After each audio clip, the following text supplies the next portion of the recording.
6월 5일 말씀 묵상입니다. 오늘은 출애굽기 4장 24절부터 31절 말씀을 함께 묵상하겠습니다. 오늘 본문의 모세는 긴 여행 중에 있습니다. 바로를 만나기 위해서 애굽으로 가는 중이지요. 하나님께서 모세를 바로에게 보냈습니다. 근데 오늘 모세는 하나님으로 인하여서 죽을 위기에 놓이게 됩니다. 자세한 이야기를 오늘 본문을 한 절씩 읽으면서 함께 살펴보도록 하겠습니다. 24절 말씀을 읽겠습니다. 모세가 길을 가다가 숙소에 있을 때에 여호와께서 그를 만나사 그를 죽이려 하신지라. 하나님께서 왜 모세를 죽이려고 하셨을까요? 그것은 바로 모세가 그의 아들에게 할례를 행하지 않았기 때문입니다. 할례라고 하면은 태어난 지 8일 만에 그 아들을 낳았을 때 아들의 성기의 표피, 필요 없는 부분을 잘라내는 것을 의미합니다. 아마도 미디안 출신이었던 엄마인 그 십보라가 자신의 아들의 표피를 잘라내는 것을 거부했기 때문이겠죠. 여기서 아들은 둘째 아들입니다. 첫째 아들은 이미 할례를 행했고 이제 갓 낳은 둘째 아들에게 할례를 하지 않은 것 때문에 하나님께서 이제 모세를 죽이시려고 하셨습니다. 할례하지 않은 것이 뭐 그렇게 큰 대수냐라고 생각할 수 있겠습니다. 우리에게는 그들과 좀 다른 것이 있죠. 그들은 하나님과 언약 백성입니다. 하나님께서는 그들을 택하셨고 그들을 통해서 이스라엘을 만들어 가고 계시는 중입니다. 그리고 모세는 그 이스라엘 백성들을 애굽에서 끌어낼 지도자입니다. 하나님께서 아브라함과 이미 맺으신 그 언약, 그것을 실현시키는 것이 출애굽이 되겠습니다. 그리고 이스라엘은 하나님과 그 언약을 맺은 백성으로서 그들의 언약을 지켜야 할 의무가 있었습니다. 그렇기 때문에 할례라는 것은 그 언약의 하나로서 그 백성들이 지켜야 되는 큰 의무였고 그것을 지키지 않는 것, 특히 모세라는 지도자가 하나님과의 그 언약을 지키지 않았다면 그것은 큰 잘못이 됩니다. 25절, 26절입니다. 십보라가 돌칼을 가져다가 그의 아들의 표피를 베어 그의 발에 갖다 대며 이르되 당신은 참으로 내게 피난 편이로다 하니 여호와께서 그를 놓아주시니라. 그때의 십보라가 피난 편이라 함은 할례 때문이었더라. 십보라는 자신의 아들의 표피를 베어서 모세의 발 앞에 내려놓습니다. 할례를 시행하는 사람이 모세, 아버지인 모세가 아니라 십보라였던 것이죠. 왜 그랬을까요?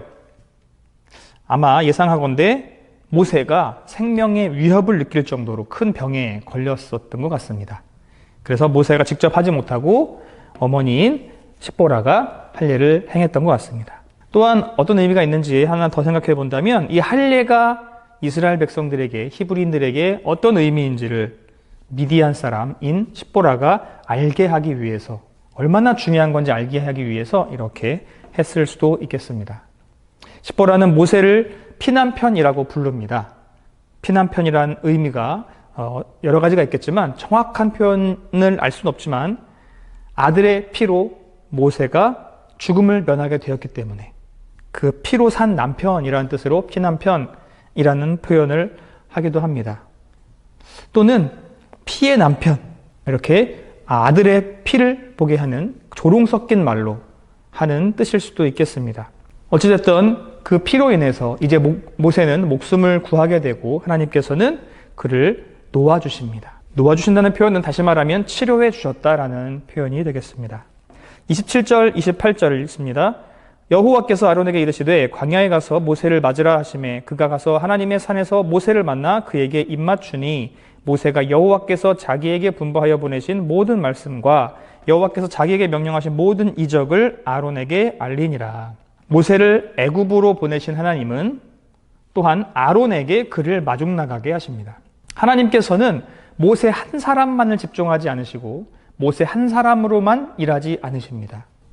영화로 비교하자면 주인공이 있고 여러 조연들이 있는데 주인공이 모든 것을 이끌어 나가는 것처럼 보여지는 게 영화입니다. 그 실제 상황이라면 그 한 사람 한 사람마다의 인생이 있고 한 사람 한 사람마다의 하나님의 인도하심이 있습니다. 그것들이 다 모아져서 하나의 선을 이뤄가는 것인데 우리는 그 영화에서처럼 말씀을 보면서 주인공에만 초점이 맞춰 있지는 않은지 한번 보게 됩니다. 모세를 통해서 하나님이 일하시지만 모세만을 통해서 일하는 것은 아닙니다. 오늘 모세와 동시에 아론을 함께 움직여가고 계시죠. 모든 사람들, 모든 요소들이 다 하나가 되어서 이 세상은 움직여가고 있는 것이고 하나님의 역사가 이루어져 가고 있습니다.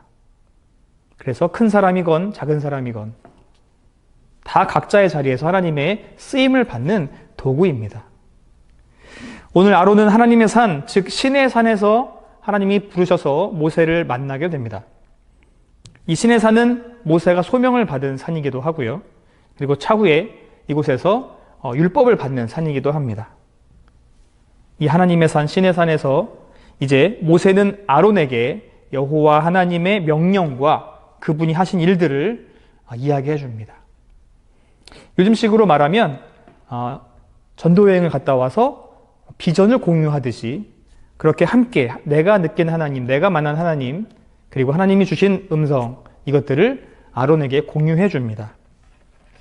29절 30절입니다. 모세와 아론이 가서 이스라엘 자손의 모든 장로를 모으고 아론이 여호와께서 모세에게 이르신 모든 말씀을 전하고 그 백성 앞에서 이적을 행하니, 모세와 아론은 이제 서로 비전을 공유하고 다시 이제 장로들을 모읍니다.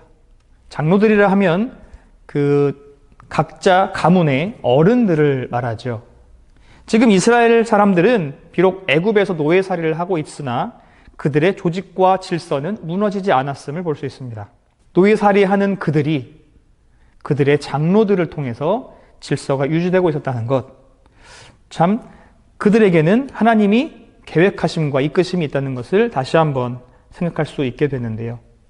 그 리더들에게 하나님의 뜻을 이제 아론과 모세가 전하게 됩니다. 그리고 그 비전은 같이 공유가 되겠죠.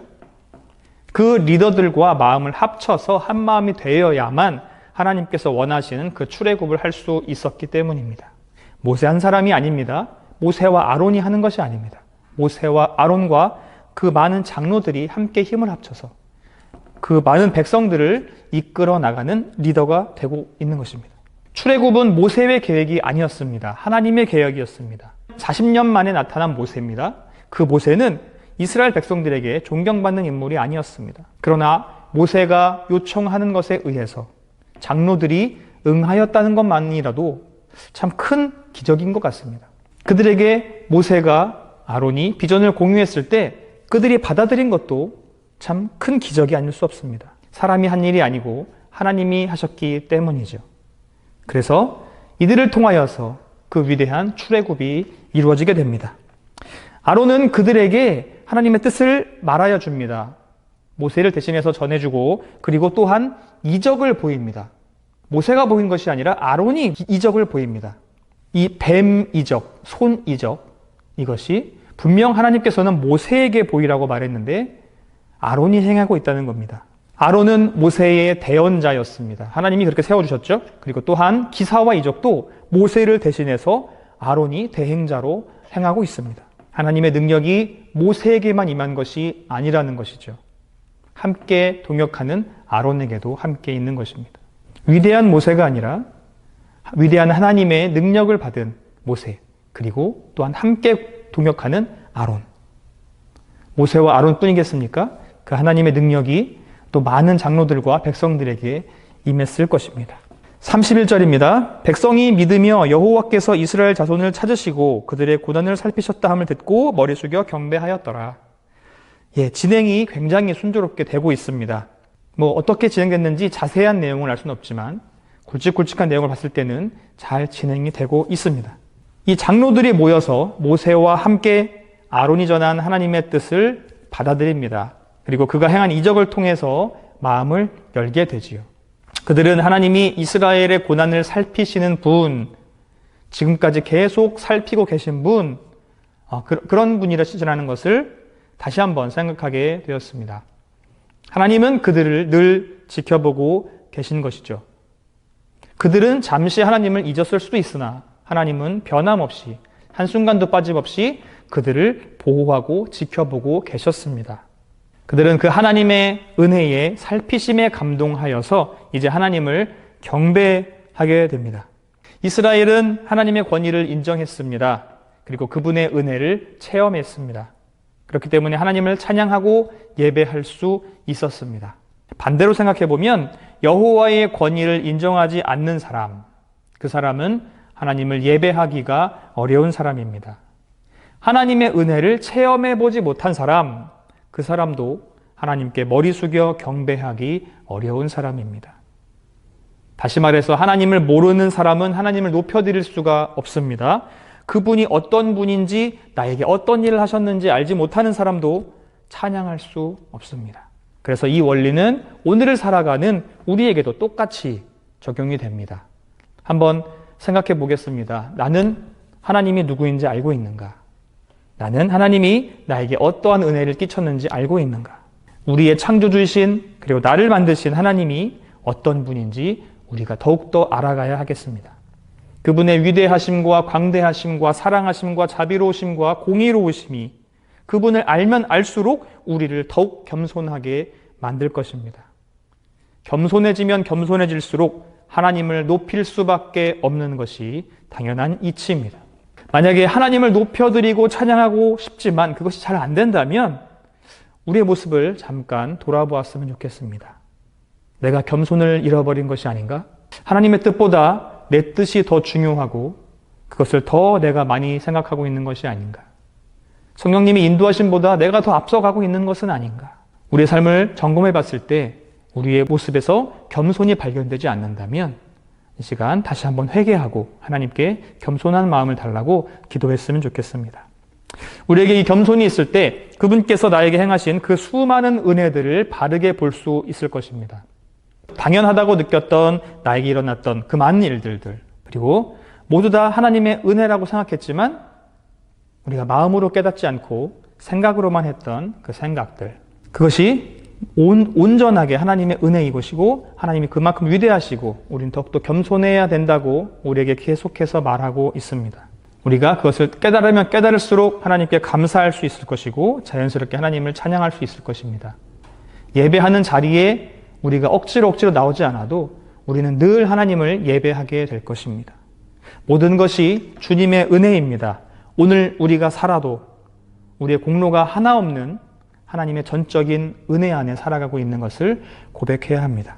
그 은혜를 기억하면서 모든 상황에서 하나님을 찬양하는 우리 모두가 되었으면 좋겠습니다.